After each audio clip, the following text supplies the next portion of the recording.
guys, it's me Yuri Purba. Welcome back to my channel para desainer dan freelancer. Teman-teman, kali ini aku pengen ngebahas tentang gimana sih cara merespon klien yang datang ke kita. Nah, kita akan belajar cara mengkomunikasikan cara mengkomunikasikannya dengan si klien gimana sih, oke? Dan di sini langsung kita belajar dari contoh kasus atau studi kasus yang udah pernah aku alami. Salah satu project aku yang sebenarnya udah selesai tahun lalu. Jadi kita akan belajar gimana cara berkomunikasinya dengan si klien. Mudah-mudahan video ini bermanfaat nanti buat teman-teman semuanya. Oke, jadi itu aja. Langsung aja kita bahas. Check this out, guys.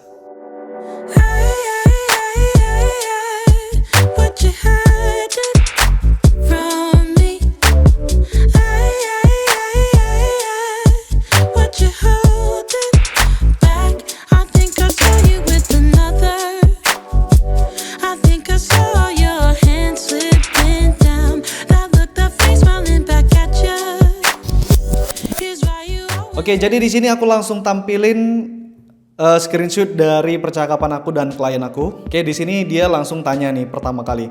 Oke, sebelumnya aku mau terangin bahwa dia hubungin aku dari Facebook fanpage ya. Jadi aku memang nggak baca sama sekali.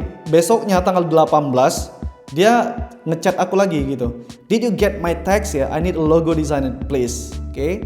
Dan di situ baru aku baca dan aku langsung balas. Aku sapa nama dia, hi. Kemudian first of all, nah yang harus kita bilang pertama kali ke klien adalah terima kasih udah mengkontak kita gitu. Itu harus pertama kali yang kita bilang. Terus langsung to the point aja karena dia memang sepertinya serius dan pengen cepat ya karena dia menghubungi kita lagi. Dan di situ aku langsung bilang I charge ya $200 for a logo. Nah di sini aku salah sih ya karena memang aku lagi sibuk ngurus visa dan lain segala macam dan ini akunnya aku pegang sendiri ya, tidak ada adminnya, tidak ada yang megang gitu. Jadi seharusnya di awal itu kita tanya dulu tentang usahanya, kira-kira udah berjalan berapa lama, terus kita kenal dulu deh. Kalau misalnya usahanya itu besar, berarti kita ya kita kasih harga yang sesuai aja. Dan aku di sini tawarin juga. Biasanya kalau orang butuh logo untuk usahanya itu pasti butuh yang lainnya juga gitu. Jadi di sini aku langsung tawarin if you need other design service, I also can help you with that. Di awal itu kita harus terangin sistem harga kita berapa, terus sistem kerja kita bagaimana. Nah supaya klien tahu, oke? Karena ini kita belum kenal kan, kita belum saling kenal. Jadi supaya sama-sama tahu, biar enak aku jelasin. By the way, these are the following steps that we have to do. Ya, yang harus kita lakukan adalah satu, kamu harus mengisi formulir yang dimana kamu nanti akan meletakkan semua data-data informasi mengenai bisnis kamu atau brand kamu. Yang kedua, kamu harus bayar 50% dari total biayanya. Jadi kalau tadi $200, kamu harus bayar $100. Oke. Yang ketiga, I will then begin to work and will show you the concept. Oke. Jadi setelah pembayaran diterima, baru aku mulai bekerja. Nah di situ jangan salah, banyak sekali desainer itu yang memulai kerja dulu baru minta DP atau minta bayaran. Itu salah teman-teman. Dan di sini dia bilang aku udah mengirim pembayarannya, I send payment, dan aku akan ngisi formulirnya ketika aku bekerja ya, datang ke kantor dia maksudnya, dan aku butuh logonya cepat. Nah singkat cerita aku pengen ngemulai projectnya, ngedesain logo dari klien aku, dan aku baca tuh linknya. Dan di situ aku baca ternyata di situ ada satu kotak isian ya, di formulir yang aku cantumkan itu satu kotak isian yang menanyakan apakah kamu perlu service lain selain logo ya.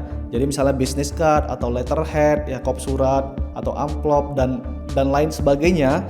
Dan dia ternyata ngisi itu sebenarnya pancingan, itu trik ya.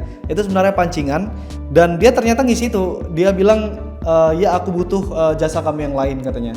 Dan aku langsung ngechat dia pada waktu itu, keesokan harinya tanggal 19 September. Hai, aku bilang nama klien aku, terus I read that you also need the business card and letterhead. Ya, aku baca kamu butuh juga yang namanya kartu nama dan kop surat. Dan aku terangin di situ, mereka tidak termasuk ke dalam paket logo yang kita bicarakan di awal ya, aku bilang. Di sini aku mau terangin itu betul-betul di luar paket logonya. Dan kalau kamu mau tetap serius, kita bisa bicarain setelah logo ini selesai. Oke, jadi di sini dia bilang jangan hiraukanlah tentang kartu nama dan kop suratnya. Desain aja logonya. Dia bilang begitu. Oke, setelah desainnya jadi, di sini aku ngechat dia. Hi Anthony, hope you doing well. As promised, I already finished my design proposal. Oke.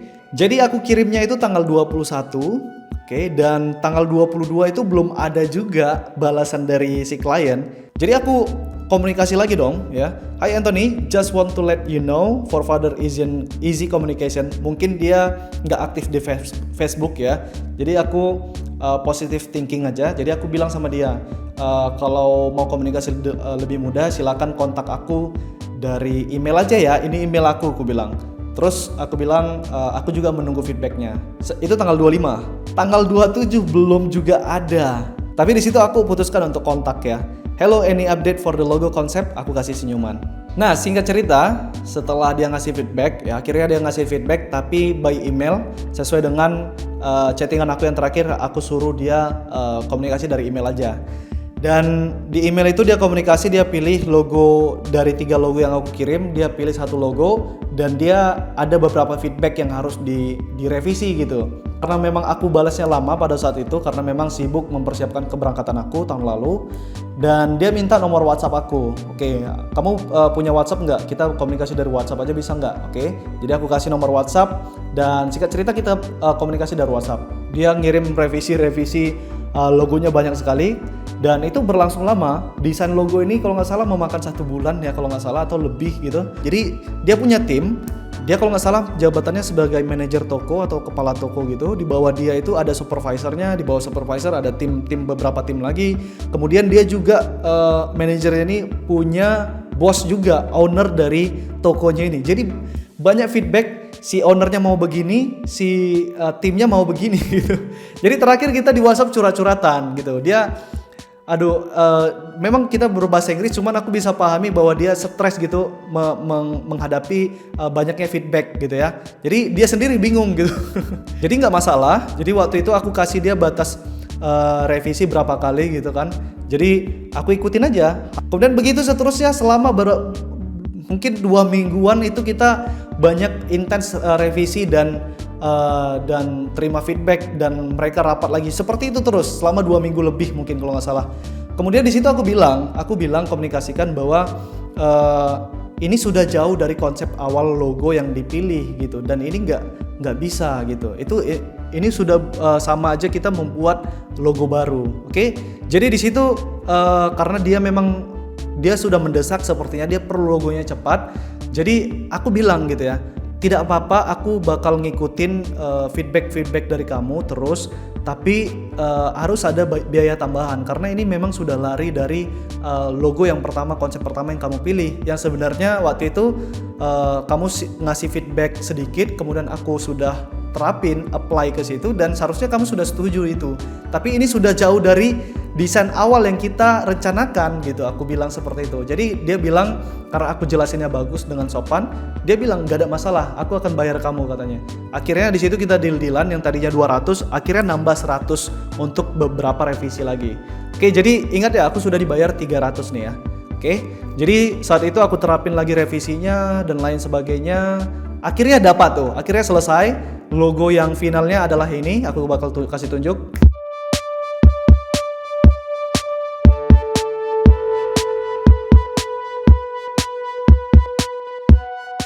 Setelah logonya selesai, aku ingatin lagi dia bagaimana dengan kartu nama dan kop surat. Aku bisa juga mengerjakannya supaya aku bisa klopkan tuh style brandingnya supaya klop dengan logo yang sudah kita desain finalnya. Oke, jadi pada saat itu kita deal-dealan lagi. Aku bilang untuk harga kop surat dan ada beberapa tambahan item lain ya karena tidak terlalu sulit sebenarnya. Jadi aku bilang ya udah tambah $200 deh, nggak apa-apa biar aku desain ini semua, aku bilang. Oke, jadi akhirnya deal, aku desainkannya semua keperluan dia selain logonya tadi dan selesai. Pada akhir project akhirnya aku dibayar $500 yang tadinya hanya $200. Oke, jadi inti dari studi kasus dari project aku ini adalah yang pertama, teman-teman harus aktif ya, di komunikasi ya. Klien itu, apalagi klien di luar negeri, itu paling suka dengan profesionalitas. Salah satunya adalah komunikasi. Kita terlihat care, peduli, bukan berlebihan ya. Jangan sampai klien menghubungi kita terlebih dahulu, mana logonya atau kapan selesainya, jangan sampai. Usahakan kalau kita janjikan 2 hari atau 3 hari harus kalau bisa kita duluan yang menyapa mereka. Pelajaran yang kedua adalah teman-teman harus pede ngasih harga di awal. Oke, tetapin aja berapa ratus dolar. Ya kalau bisa kalian tahu dulu kira-kira usahanya itu seberapa besar ya. Jadi itu kesalahan aku sih di awal karena memang aku sibuk, aku mau cepet aja 200 dolar deh, aku bilang. Yang pada akhirnya aku bisa menaikkan hargaku dari 200 dolar menjadi 500 dolar ya. Jadi itu pelajaran yang kedua. Pelajaran yang ketiga adalah teman-teman harus minta bayaran dulu di depan, baru kalian bekerja. Jangan kalian bekerja dulu, misalnya udah deal-dealan misalnya 100 dolar untuk logo, dan oke, silakan kerjakan kata kliennya. Oke, kalian kerjakan aja, tapi tidak ada bayaran di muka gitu kan. Aku pikir 50% itu udah fair ya. Jadi mudah-mudahan bisa bermanfaat bagi teman-teman yang mungkin banyak calon-calon klien yang datang atau email kalian atau ngirim DM atau jangan-jangan datang langsung. Nah, kira-kira dari video ini mudah-mudahan teman-teman bisa tahu cara merespon mereka seperti apa. Oke, jadi itu aja teman-teman. Mudah-mudahan video ini bermanfaat dan kalian suka ya. Dan kalau memang kalian suka, jangan lupa klik tombol like di bawah video ini.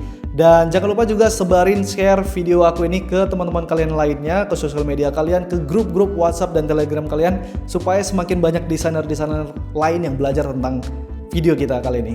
Oh ya, jangan lupa juga buat yang belum subscribe ya, tapi kalian cinta dunia desain, kalian suka dengan pengen mulai di dunia freelancing ya, kalian harus subscribe dulu ke channel Rio Purba supaya aku semakin semangat untuk buat video-video yang berkaitan dengan freelancing dan designing. Jadi itu aja guys, terakhir ingat ya, sebagus-bagusnya desain pasti ada yang gak suka, sejelek-jeleknya desain tetap ada aja orang yang suka. Jadi mau desain kalian bagus atau jelek, jangan pernah takut berkarya. Aku Rio Purba, see you guys on the next video.